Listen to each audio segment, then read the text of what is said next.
Okay. Now, I just did this, and the little fucker, excuse my language, but I'm mad because the video was not recording.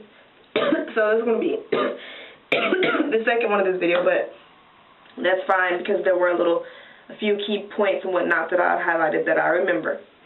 So, hello YouTube, by the way. Erica here. I've been gone a little while, just traveling and working and doing a few other things, just enjoying life. I actually had a little list of topics that I wanted to talk to everyone about. I feel like this is just up too high. Hold on, I'm not comfortable. I'm not that tall, so now I feel like it's too low. Okay, that's better. Okay, so, yeah, so I actually have a little list, and I will, get to that. I wasn't going to do any videos tonight. I was actually about to go to sleep, but I'm going to do this before I go to bed. So, some of my Twitter friends asked me to talk about the Raz B and Omarion and Chris Brown and Chris Strokes and Royal whoever and Webby beef that was going on Twitter earlier today. And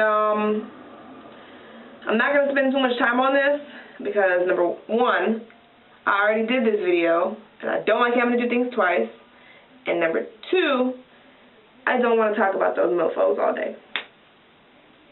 So, that being said, let's go ahead and get into the video.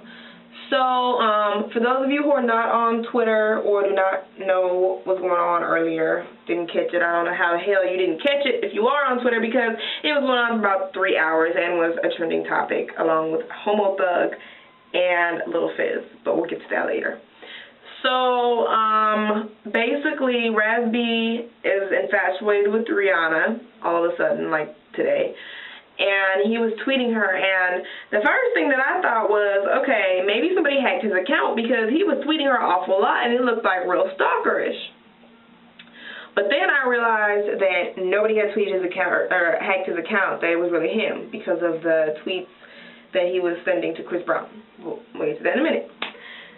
So he tweets her these songs, I love you, and you're so beautiful, and da-da-da-da-da, and Rubo made me fall in love with you, and all this other stuff. And then he tweets Eric Benet and Halle Berry and Rihanna and Chris Brown in the same little sentence and says, well, and yeah, in the same sentence, but a different sentence than the other ones, and says, yeah, I don't know how such and such and such and such messed up with Rihanna and Halle Berry.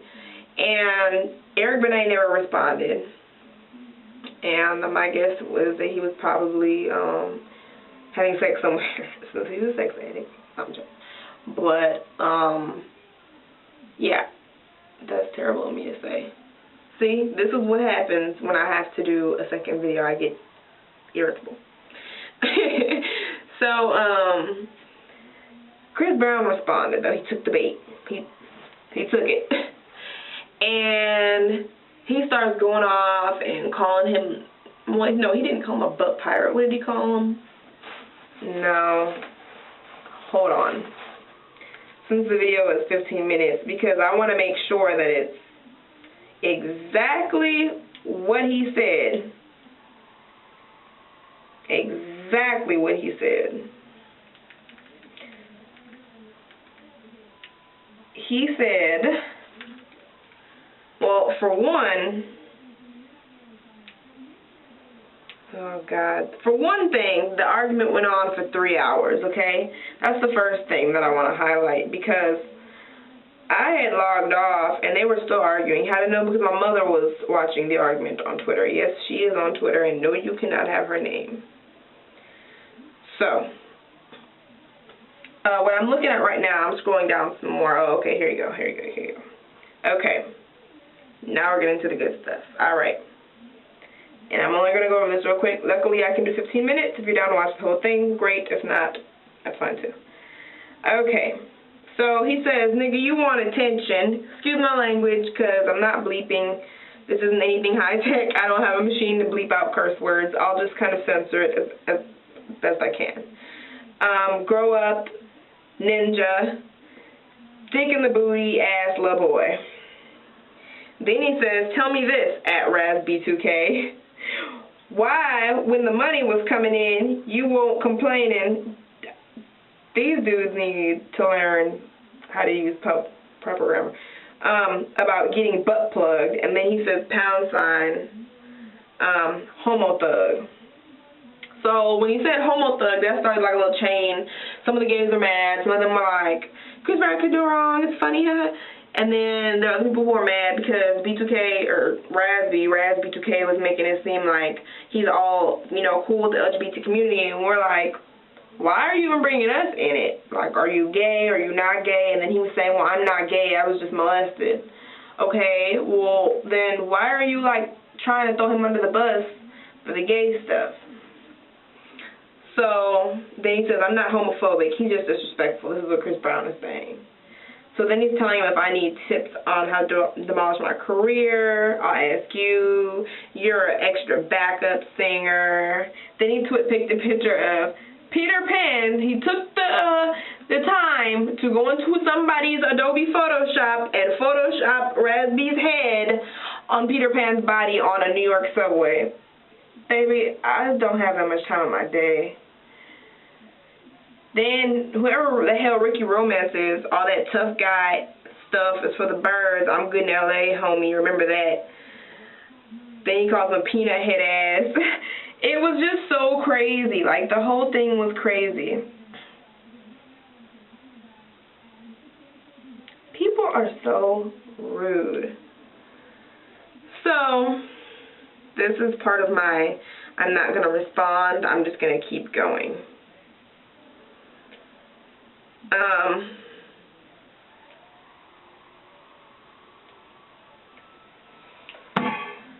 Okay. Okay.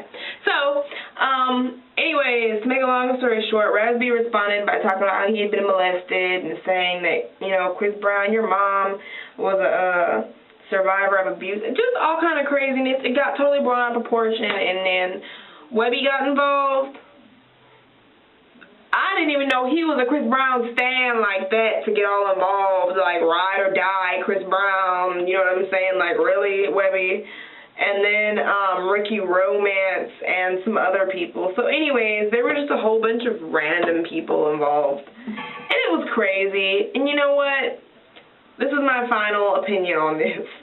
I'm not going to talk about it anymore after this because it's like a dead horse people just keep beating with a stick. Just let it be.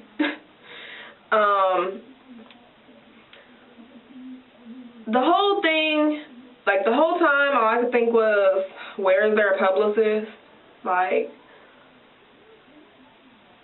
Chris Brown, do you not have a publicist? I don't even, know what to say about it. Are you serious? When you're in the public eye, people are going to take note of what you say, and they're going to watch what you do. And they, look up to you when they just notice, different facets of your life. And they want to get to know you, and they, they kind of idolize you, especially somebody like Chris Brown. So even with the Rihanna thing, he still has all these people who love him and support him, and they're looking at him. And as many people who love him, there's twice as many who don't, because that's just how haters are. So, I feel like he needs to protect himself and watch what he says. That's how I feel about it. And I feel like anybody who's in the public eye, or is trying to be in the public eye, who wants to be in the public eye, needs to protect themselves. Don't just say anything, because you know that people like to misconstrue things. It's not you that has bad intentions, it's other people. And people will take your words and twist it and turn it into just all kind of craziness. So you have to protect yourself and make sure that you watch what you say. And for him, he's the one who's more relevant with the now, or with this time. So people are going to, take note of what he says, and they're going to come for him. And the blogs are going to attack him. They're not going to attack RazB. RazB wasn't even relevant until he responded to his tweet. So, not to throw shade, but he wasn't. So, I mean, come on now, just be smart. And people need to be more positive, you know. People in life, they'll say things to you, try to bring you down, and you don't have to respond. And, you know, that's something that I'm working on. I think it's something that everyone should work on. You know, don't give in to ignorance. Don't respond. You don't have to retaliate. You don't have to react. That's what people want. And it's so important not to do that, not to give in to fucking foolishness in a nutshell, you know. Lord, I'm a work in progress because sometimes I like to rip on people and sometimes I like to just let it go. But every day it's getting a little bit better. Just like the person who was just on my Twitter saying something stupid. I'm just going to block them and let it go. I'm not going to rip on them. So, anyways, that's my little spiel on that. I don't have much to say, but I will be making some other videos tonight. So, it's nice to be back, and I will see you guys soon.